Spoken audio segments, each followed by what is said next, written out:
gatekeeper. You're the only one with the power to close the gates of hell. What now? I will show you.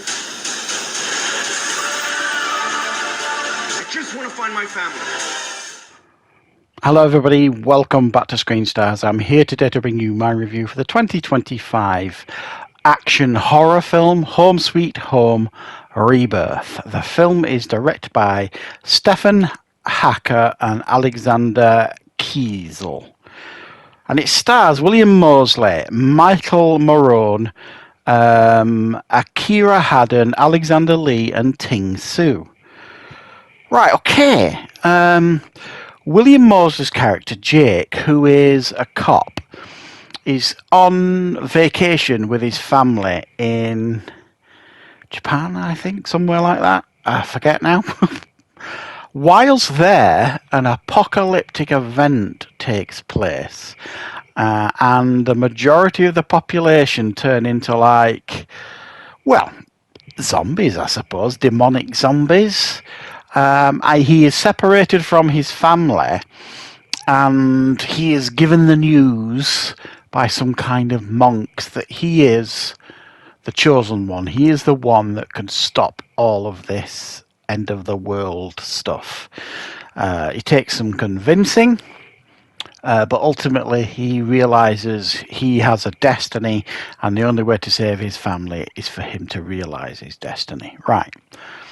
What are my thoughts on Home Sweet Home Rebirth? Well, when I saw this one advertised, if you like, kind of out there, initially I wasn't that interested in this because I thought it was a sequel and I'd not seen the first one. And then the more I looked into it, I realised actually, no, this isn't a sequel at all. In actual fact, it's based off a video game. Now, it must be a fairly obscure video game because I've never heard of it. So it's some horror video game that I've never heard of. So I don't even think it's a big seller. I mean, you guys might know more than me, but obviously I do quite a lot of video game content on this channel and I've never heard of it. So like I say, it's quite an obscure and odd choice to do like a video adaptation of. So I couldn't even tell you if it's an accurate adaptation of the video game. To me, it doesn't seem like it. From the research I've been doing, the video game appears to be quite an intimate horror mystery in like a cabin sort of thing. But again, I don't know. I've not played the game. I could be way off. So, and then I started getting a little bit more interested in it. I saw a trailer, and the trailer looked pretty good. You know, there looked to be some fairly impressive effects going on in there. Apocalyptic like movies, you know, if they're done reasonably well, can be quite a bit of fun. And who doesn't love like demonic zombies, I suppose. So, you know, I thought, well, you know, this could be a little bit of a hidden gem. And then I watched it. And it really isn't. It's one of those films that they literally spent all their budget on the effects and the trailer and probably the poster art and stuff like that. It's one of those films that fishes. You know, it reels you in with its nice bait, the bait being a good trailer and, you know, good posters and stuff, reels you in and then, you know, dangles you off its bloody fishing line, because it's caught you, basically. And this is one of those films that does that. So the only things, really, that I can compliment this film on is the production values and the effects. They are by far and away the most impressive things here. But as you and I both know, that does not make a good film. You need a good script. You need good talent behind the camera. You need a solid director. And you need solid actors. And this doesn't have any of them. I mean, William Moseley, I've seen him in stuff before. I couldn't really, you know, pin anything down. He's not exactly what you'd describe as a named actor, but he obviously, you know, he can act a bit, but the material is given here to work with is absolute garbage beyond belief. And then you've got a lot of actors also in this film who English isn't their first language, so therefore they deliver very stilted and wooden performances because of that. Or they just could be bad actors, maybe, who knows. And the story is absolutely nonsensical. Couldn't make head nor tail of it. Couldn't understand why this apocalyptic event was taking place. Couldn't understand why these monks were chasing this guy, Jake, this policeman guy, saying he's the chosen one. Why? Why is he the chosen one? The story just... Well... Things happened just because they wanted them to happen in the film. They didn't make any sense at all. You know, these warrior monks, you know, training him up to do this, that, and the other, and he showed destiny, and then being chased around the city by these giant demonic things that, again, make no sense. Someone just thought, oh, this will look cool.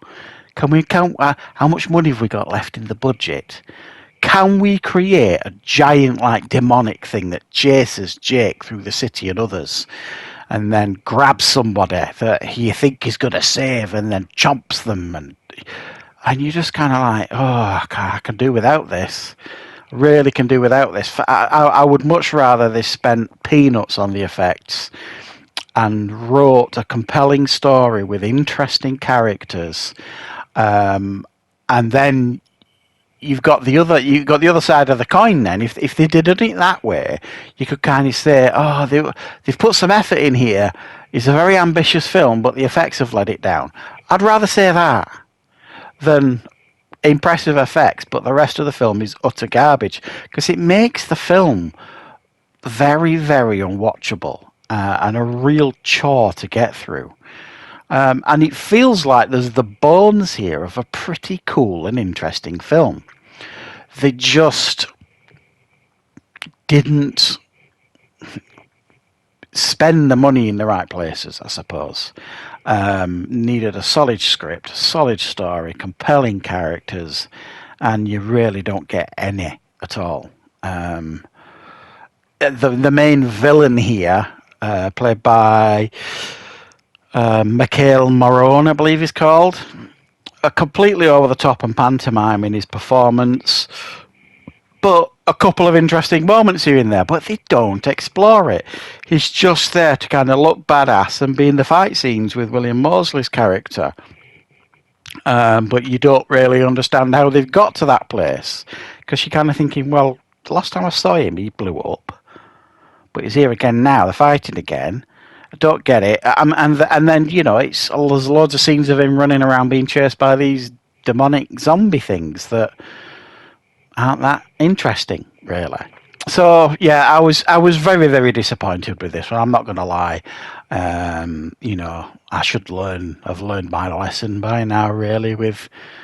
I should really go with my gut instinct sometimes on films like this, but you always live in hope. You know, occasionally you'll watch these films and they turn out to be real hidden gems. Unfortunately, this one ain't one of them. So, yeah, this is definitely, I think, not worth checking out, in my opinion, guys. If you get the chance to see it for free on streaming or something like that, maybe give it a go just to see the effects sort of thing. But beyond that, definitely avoid, in my opinion. So thanks for joining me for this review. I hope you enjoyed it. I will, of course, be back with plenty more reviews and content on the channel very, very soon.